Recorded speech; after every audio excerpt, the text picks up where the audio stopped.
여러분, 밤새 안녕하셨습니까?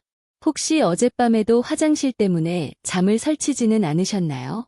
하룻밤에 한두 번 정도 깨는 건 그럴 수 있다고 생각하시겠지만, 만약 3번, 4번, 심지어 5번 이상 잠에서 깨 화장실을 찾고 계신다면, 이건 단순히 나이가 들어서 그런가 보다 하고 넘길 문제가 결코 아닙니다. 밤중에 소변이 마려워 자꾸 깨는 증상, 즉 야간뇨가 반복되면 우리 몸은 심각한 타격을 입습니다. 깊은 잠을 자야 몸이 회복되는데 그럴 시간을 뺏기는 것이니까요. 이런 날들이 계속되면 불면증으로 이어지고 낮에는 천근만근 피로가 쌓이며 집중력 저하는 물론 심하면 우울증까지 찾아오게 됩니다. 삶의 질이 완전히 무너지는 것이죠. 오늘 제가 여러분께 드릴 말씀은 아마 꽤 충격적일 수도 있습니다. 여러분이 평생 건강의 적이라고 믿어왔던 상식과는 정반대의 이야기일 수 있거든요. 밤마다 여러분을 괴롭히는 그 지독한 야간뇨와 불면증의 진짜 원인이 바로 별표 소금 부족 별표일 수 있다는 사실입니다. 네, 맞습니다. 우리가 고혈압 피한다고 건강 챙긴다고 그렇게 줄이고 또 줄였던 바로 그 소금 말입니다. 오늘 이 영상을 끝까지 보시면 잠들기 전 마시는 따뜻한 소금물 한 잔이 어떻게 여러분의 수면을, 아니 인생을 바꿀 수 있는지 확실하게 알게 되실 겁니다. 수면제 없이도 8시간 내내 깨지 않고 꿀잠 자는 비결, 지금부터 시작합니다. 본론 1. 전문가 소개 및 문제 제기. 안녕하세요. 저는 신경과 전문의입니다. 벌써 10년 넘게 수면장애로 고생하시는 수많은 환자분을 진료실에서 만나왔습니다. 제가 만나는 환자분들 중 정말 많은 분이 야간뇨 때문에 잠을 못 주무시겠다고 하소연하십니다. 그런데 참 신기한 점이 하나 있습니다. 이분들에게 평소 식습관, 특히 소금 섭취에 대해 여쭤보면 10명 중 9명은 이렇게 대답하십니다. 원장님, 저는 건강 생각해서 소금 거의 안 먹어요. 국물도 안 마시고 무조건 싱겁게 먹습니다. 과연 싱겁게 먹는 게 무조건 정답일까요? 결론부터 말씀드리면 지나친 저염식이 오히려 여러분의 밤잠을 망치고 있을 수 있습니다. 왜 소금 부족이 야간뇨를 만드는지 우리 몸의 생리적 원리부터 아주 쉽게 설명해 드리겠습니다. 본론 2. 야간뇨와 소금의 과학적 원리. 우리 몸은 정말 똑똑합니다. 낮과 밤을 기가 막히게 구분하죠. 낮에는 활동해야 하니까 수분을 배출하고 순환시키지만 밤에는 우리가 자야 하니까 소변을 만들지 않고 수분을 몸 안에 꽉 붙잡아 두려고 합니다. 그래야 푹 잘 수 있으니까요. 이게 정상적인 몸의 시스템입니다. 그런데 야간뇨가 있는 분들은 이 시스템이 고장 난 겁니다. 밤이 되었는데도 몸이 낮인 줄 알고 수분을 계속 밖으로 내보내는 거죠. 그러니 방광에 소변이 차고 자꾸 화장실에 가고 싶어지는 겁니다. 그렇다면 도대체 무엇이 밤에 소변을 참게 해줄까요? 우리 몸에는 별표 항이뇨 호르몬 별표이라는 아주 중요한 호르몬이 있습니다. 이름이 좀 어렵죠? 쉽게 말해서 오줌 억제 호르몬이라고 생각하시면 됩니다. 이 호르몬은 밤에 집중적으로 나와서 신장, 콩팥에게 명령을 내립니다. 야, 지금 주인님 주무시니까 물 내보내지 말고 몸에 잘 가지고 있어. 라고요. 여기서 핵심이 등장합니다. 이 호르몬이 제 역할을 하려면 반드시 필요한 재료가 있는데 그게 바로 별표 나트륨, 소금, 별표입니다. 나트륨은 우리 몸에서 물을 끌어당기고 붙잡아두는 자석 같은 역할을 합니다. 만약 여러분 몸에 염분이 너무 부족하면 어떻게 될까요? 항이뇨 호르몬이 아무리 명령을 내려도 물을 붙잡아둘 자석이 없으니 수분이 줄줄 새어나갑니다. 마치 구멍난 컵에 물을 붓는 것과 같습니다. 아무리 물을 마셔도 몸에 저장되지 않고 바로 소변으로 빠져나가 버리는 것이죠. 그래서 밤새 소변이 만들어지고 뇌는 화장실 가라고 자꾸 여러분을 깨우는 겁니다. 본론 3. 노화와 신장 기능의 변화. 특히 연세가 드실수록 이 문제는 더 심각해집니다. 왜냐하면 우리 장기인 신장도 나이를 먹기 때문입니다. 젊었을 때는 신장이 쌩쌩해서 적은 양의 나트륨만 있어도 알뜰하게 재활용해서 수분을 꽉 잡았습니다. 하지만 60대, 70대가 되면 신장의 기능이 예전 같지 않습니다. 나트륨을 재흡수하는 힘이 떨어집니다. 즉, 젊은 사람과 똑같이 싱겁게 먹으면 어르신들의 몸에서는 나트륨이 더 빨리 빠져나가 버려 정작 필요할 때 부족해진다는 뜻입니다. 그런데 방송이나 건강 프로그램에서는 뭐라고 하던가요? 무조건 줄여라. 싱겁게 먹어야 오래 산다라고만 강조합니다. 물론 짜게 먹는 게 좋다는 건 아닙니다. 하지만 너무 극단적으로 소금을 끊어버리는 무염식에 가까운 식단은 특히 노년층에게는 독이 될 수 있습니다. 본론사, 실제 환자 사례, 70대 남성. 이해를 돕기 위해 제가 치료했던 환자분의 이야기를 들려드리겠습니다. 70대 중반의 남성분이셨는데 진료실에 들어오실 때부터 얼굴에 피곤이 가득하셨습니다. 선생님, 제가 하룻밤에 화장실을 대여섯 번은 갑니다. 잠을 자는 게 아니라 그냥 눈만 감고 있는 것 같아요. 잠을 못 주무시니 낮에는 멍하고 기억력도 떨어지고 만사가 귀찮고 우울하다고 하셨습니다. 이미 유명하다는 병원은 다 다녀보셨대요. 전립선 검사, 방광 검사, 당뇨 검사까지 다 해봤지만 큰 이상은 없다. 노화 현상이다 라는 말만 들으셨답니다. 제가 식습관을 여쭤봤더니 10년 전 고혈압 진단을 받으신 후로 소금을 적으로 규정하고 사셨더라고요. 국물은 입에도 안 대고 김치도 물에 씻어 드시고 나물은 간없이 무치고 정말 철저하게 저염식을 하고 계셨습니다. 저는 확신했습니다. 아, 이분은 병이 있는 게 아니라 소금이 부족한 거구나. 그래서 처방을 내렸습니다. 약이 아니라 소금이었습니다. 아버님, 오늘부터 저녁에 국물도 좀 드시고 김치도 씻지 말고 그냥 드세요. 그리고 주무시기 30분 전에 미지근한 물 한 잔에 소금을 한 꼬집 타서 드셔보세요. 환자분은 처음엔 의아해하셨습니다. 아니, 의사가 소금을 먹으라니요. 하지만 딱 2주만 속는 셈치고 해보시라고 설득했죠. 2주 뒤 그분이 다시 진료실 문을 열고 들어오시는데 딴 사람이 된 줄 알았습니다. 표정이 너무 밝아지신 거예요. 원장님, 기적 같습니다. 밤에 한두 번 깰까 말까 해요. 어제는 한 번도 안 깨고 아침까지 잤습니다. 밤에 잠을 푹 자니까 낮에 기운이 펄펄 나고 머리가 맑아지셨다는 겁니다. 이게 바로 나트륨의 힘입니다. 몸에 적절한 염분 농도가 맞춰지니까 밤새 수분을 꽉 잡아두게 되었고 자연스럽게 야간뇨가 사라진 것입니다. 본론 5. 소금, 얼마나 먹어야 할까? 그렇다고 무조건 소금을 퍼드시라는 얘기가 절대 아닙니다. 핵심은 별표 균형, 밸런스, 별표입니다. 너무 많으면 혈압을 올리지만 너무 적으면 야간뇨와 불면증, 무기력증을 부릅니다. 세계보건기구 WHO 권장량은 하루 5g, 티스푼 1개 정도입니다. 한국인은 국물 문화 때문에 보통 10에서 12g 정도를 먹는다고 하니 줄여야 하는 건 맞습니다. 하지만 건강을 챙긴답시고 3g, 4g 이하로 극단적으로 줄이는 분들이 문제입니다. 특히 신장 기능이 떨어진 고령층은 젊은 층보다 조금 더 여유 있게 드셔야 몸의 전해질 균형이 유지됩니다. 본론 6. 실전 솔루션. 야간뇨 잡는 4단계. 자, 이제 이론은 충분히 들으셨으니 실천으로 들어가 볼까요? 오늘부터 당장 따라 할 수 있는 별표 야간뇨 잡는 4단계 루틴 별표를 알려드리겠습니다. 1단계. 낮에는 물을 충분히, 밤에는 제한하기 많은 분이 밤에 화장실 갈까 봐 저녁부터 물을 아예 안 드십니다.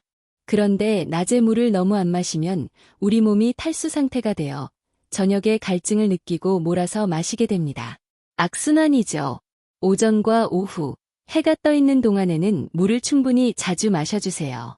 그리고 저녁 8시 이후로는 물 섭취를 확 줄이셔야 합니다. 목이 마르면 입만 살짝 축이는 정도로요. 2단계, 소금물 똑똑하게 마시기. 맹물만 많이 마시면 오히려 몸속 나트륨 농도가 묽어져서 소변만 더 자주 보게 됩니다. 물을 마실 때 소금을 아주 조금씩 타서 드시는 게 좋습니다. 아침에 일어나서 한 잔, 점심 식후에 한 잔. 이렇게 낮 시간에 소금을 조금씩 나눠서 섭취하면 몸의 수분 보유력이 좋아져서 저녁까지 안정적인 상태가 유지됩니다. 3단계, 잠들기 전 기적의 한 잔 이게 가장 중요합니다. 잠자기 30분 전 종이컵 한 컵 분량의 따뜻한 물을 준비하세요. 여기에 별표 천연소금, 죽염이나 천일염, 별표을 손가락 2개로 집은 한 꼬집 정도 넣으세요. 맛을 봤을 때 짠가 싶으면 안 됩니다. 그냥 간간하네, 맹물은 아니네 정도면 충분합니다. 이걸 천천히 마시고 화장실을 다녀온 뒤 잠자리에 드세요. 이 소금기가 밤새 여러분의 혈관 속에 수분을 붙잡아두는 댐 역할을 해줄 겁니다. 티프, 여기에 대추를 넣어 끓이면 신경 안정 효과가 있어 잠이 더 잘 오고, 생강을 넣으면 몸을 따뜻하게 해주며 꿀을 약간 넣으면 숙면을 돕습니다. 하지만 핵심은 꼭 소금이 들어가야 한다는 겁니다. 4단계, 저녁 식탁 바꾸기. 저녁 식사는 잠들기 최소 3시간, 넉넉히는 4시간 전에 끝내세요. 그리고 저녁 메뉴로는 수박, 오이, 참외처럼 수분이 너무 많은 차가운 음식은 피하세요. 대신 된장국이나 미역국처럼 따뜻하고 간이 적당히 된 국물 요리를 건더기 위주로 드시는 게 좋습니다. 본론 7. 소금에 대한 오해와 진실. 아마 이야기를 들으시면서도 마음 한구석에는 그래도 소금은 몸에 나쁜 거 아닌가 하는 의심이 남아 계실 겁니다. 사실 1970년대 이후 고혈압 환자가 늘면서 소금이 범인으로 지목됐었죠. 하지만 진짜 범인은 소금 자체가 아니라 별표 가공식품 별표이었습니다. 라면, 햄, 소시지, 과자, 피자, 이런 공장에서 만든 음식들 말입니다. 이런 음식에는 질 나쁜 정제염이 과도하게 들어있고 설탕과 화학 첨가물까지 범벅이 되어 있습니다. 우리가 피해야 할 건 바로 이런 숨어있는 나쁜 소금이지, 집에서 요리할 때 쓰는 질 좋은 천일염이나 간장이 아닙니다. 가공식품은 줄이되 천연소금은 약이라고 생각하고 적정량을 드셔야 합니다. 몸이 보내는 신호를 무시하지 마세요. 밤에 자꾸 깬다는 건 내 몸이 주인님, 저 균형이 깨졌어요. 나트륨이 필요해요. 라고 외치는 비명일 수 있습니다. 본론 8. 고혈압 환자를 위한 꿀팁. 원장님, 저는 진짜 고혈압 약 먹고 있는데 어쩌죠? 하시는 분들 계시죠? 물론 조심하셔야 합니다. 하지만 무조건 끊는 게 답은 아닙니다. 소금 섭취를 조금 늘리면서 혈압을 자주 체크해 보세요. 여기서 아주 중요한 팁을 하나 드릴게요. 소금을 드실 때 별표 칼륨 별표과 별표 마그네슘 별표 이 풍부한 음식을 짝꿍처럼 같이 드시면 됩니다. 칼륨은 나트륨이 과하면 몸 밖으로 배출해주는 역할을 하고, 마그네슘은 혈관을 이완시켜 혈압을 낮춰줍니다. 바나나, 고구마, 시금치, 아보카도, 견과류, 다크 초콜릿 같은 음식들을 평소에 잘 챙겨 드세요. 그러면 소금을 드셔도 혈압 걱정 없이 야간요를 잡을 수 있습니다. 본론 9. 실제 환자 사례, 불면증 여성. 마지막으로 한 분만 더 소개할게요. 60대 후반 여성분이셨는데 이분은 야간요 때문에 시작된 불면증이 너무 심해서 10년 넘게 수면제를 드시고 계셨습니다. 수면제를 먹어도 1시간마다 깨고 아침에 일어나면 좀비처럼 몽롱하다고 하셨죠. 이분 역시 물 많이 마시고 싱겁게 먹는 게 최고라는 믿음으로 거의 무염식을 하고 계셨습니다.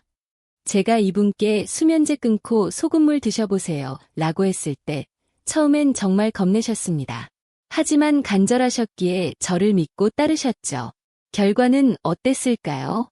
일주일 만에 선생님, 제 4시간을 한 번도 안 깨고 잤어요 라고 연락이 왔습니다. 2주 뒤에는 수면제를 완전히 끊으셨고 혈압도 오히려 떨어졌습니다. 잠을 푹 자니까 스트레스 호르몬이 줄어들어서 혈압이 안정을 찾은 거죠. 지금은 매일 밤 꿀잠을 주무시고 활기차게 여행도 다니십니다. 결론 및 마무리. 여러분, 잠은 우리 인생의 3분의 1을 차지합니다. 잠이 보약이라는 옛말, 틀린 거 하나 없습니다. 잠을 잘 자야 면역력이 생기고 치매도 예방하고 노화도 늦출 수 있습니다. 수면제는 정답이 아닙니다. 그건 뇌를 강제로 기절시키는 것이지 자연스러운 잠이 아닙니다. 내 몸에 무너진 균형을 되찾아주는 것, 그 열쇠가 바로 여러분 부엌에 있는 하얀 소금일 수 있습니다. 물론 신장 투석을 하시는 분이나 신부전증이 심한 분들은 반드시 주치의와 상의하셔야 합니다. 하지만 특별한 기저질환 없이 야간뇨로 고통받는 대다수의 분에게는 이 방법이 큰 선물이 될 것입니다. 오늘 밤부터 당장 시도해보세요. 자기 전 따뜻한 소금물 한 잔, 이 작은 습관이 여러분에게 상쾌한 아침을 선물해 줄 것입니다. 돈 드는 것도 아니고 어려운 것도 아니잖아요. 꼭 한번 실천해 보시고 여러분의 몸이 어떻게 달라지는지 기록해 보세요. 아마 일주일 뒤에는 내가 왜 진작 이걸 몰랐을까 하시게 될 겁니다. 여러분의 편안한 밤과 건강한 삶을 진심으로 응원합니다. 오늘 영상이 도움이 되셨다면 주변에 밤잠 설치는 소중한 분들께 꼭 공유해 주세요. 그분들에게도 큰 희망이 될 겁니다. 감사합니다. 오늘 밤 부디 푹 주무세요. 자, 여기까지 들으신 분들 중에 혹시 선생님, 저는 소금물도 마셔봤고 물도 조절해봤는데 여전히 2%가 부족한 것 같아요. 라고 느끼는 분들이 계실 수 있습니다. 혹은 소금 말고 다른 방법은 없나요? 라고 묻고 싶은 분들도 계시겠죠. 그래서 준비했습니다. 소금 섭취와 더불어 별표 여러분의 야간뇨를 완벽하게 멈춰줄 숨겨진 비밀 3가지 별표를 더 공개하겠습니다. 이건 병원에서도 의사들이 바빠서 미처 설명해주지 못하는 아주 디테일한 생활 습관입니다. 이것까지 챙기신다면 여러분의 수면은 확실히 달라질 겁니다. 추가 본론 1. 종아리 부종이 밤샘 소변의 주범이다. 첫 번째 비밀은 바로 여러분의 별표 종아리 별표에 있습니다. 아니, 오줌 누는 거랑 종아리가 무슨 상관이야 싶으시죠? 아주 깊은 상관이 있습니다. 낮 동안 우리가 서 있거나 앉아서 활동할 때 중력 때문에 체내의 수분이 다리 쪽으로 쏠리게 됩니다. 저녁에 양말 벗을 때 보면 발목에 자국이 선명하게 남아있거나 발이 퉁퉁 부어있는 분들 계시죠? 그게 다 수분입니다. 이걸 별표 하체 부종 별표이라고 하는데요. 문제는 여러분이 잠자리에 누울 때 발생합니다. 누우면 다리가 심장 높이와 같아지면서 종아리에 갇혀있던 그 엄청난 양의 수분이 다시 혈관을 타고 상체로, 그리고 콩팥, 신장으로 밀려 들어옵니다. 콩팥 입장에서는 갑자기 물이 쏟아져 들어오니까 깜짝 놀라서 몸에 물이 너무 많네, 빨리 내보내야겠다 라고 착각을 하게 됩니다. 그래서 여러분이 잠든 지 한두 시간 만에 소변을 잔뜩 만들어내는 겁니다. 실천 솔루션, 종아리 펌프 운동 앤드 다리 올리기. 이걸 막으려면 어떻게 해야 할까요? 잠자기 3시간 전, 다리를 심장보다 높게 올리세요. 쿠션이나 베개를 다리 밑에 받치고 30분 정도 누워 계시면 다리에 쏠려있던 수분이 잠들기 전에 미리 순환되어 자기 전에 소변으로 배출할 수 있습니다. 자는 도중에 깰 일을 미리 해결하는 거죠. 까치발 들기 운동을 하세요. 종아리 근육은 제2의 심장입니다. 낮에 틈틈이 뒤꿈치를 들었다 놨다 해주면 근육이 펌프질을 해서 수분이 다리에 고이는 걸 막아줍니다. 추가 본론 2. 체온과 방광의 비밀, 수면 양말의 기적.